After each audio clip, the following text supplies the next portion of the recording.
Now, dialing back with working with coaching, there's just this thing right now where I see there's so much resources online, including ours.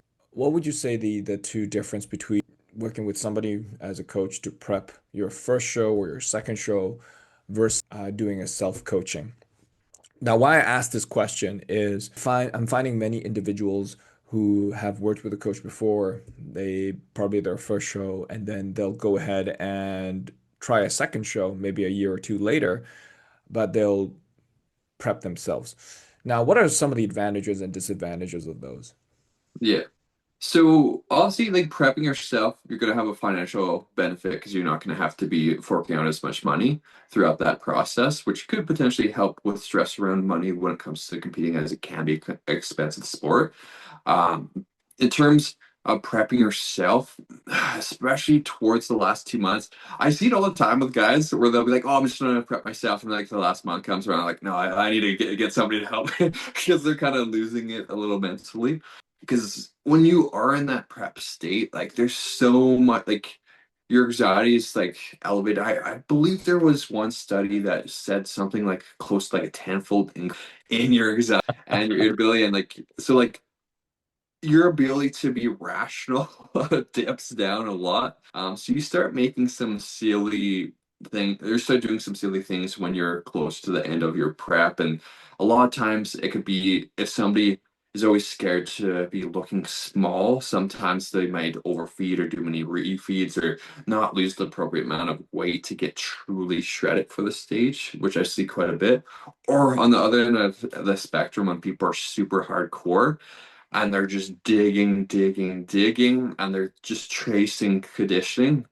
Oftentimes they'll lose that fullness. They'll actually lose some muscle and look kind of strung out on stage and peak not so well because the fatigue is so high and they're so wrecked. So a lot of times with we can help you kind of manage, okay, like when should you kind of push? When should you pull back? Okay, we're really noticing these symptoms appearing that you may not even be noticing yourself, and then we can adjust from there. Like even with one of my athletes recently, he was about 15 weeks out, but he was already showing signs of being like 6 weeks out. Those symptoms were really starting to ramp up, and I'm like, hey, man, like sounds like symptoms are starting to ramp up. I think it's gonna be a really good time to do a diet break for a week long.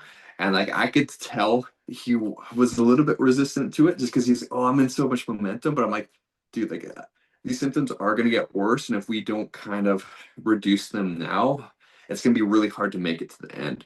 So like I kind of convinced him to take the break, and then halfway through his diet break, he's like, "Man, that was a really good choice. I'm feeling so much better. I don't even feel like I'm dieting right now."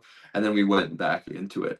So like sometimes when you're coaching yourself, especially if you're an individual that likes to push hard, likes to really grind, sometimes you can just grind yourself into the ground and like you just don't bring the best look. So it's definitely a balancing act and like I find coaching can definitely help kind of land the plane smoothly when it comes to the prep.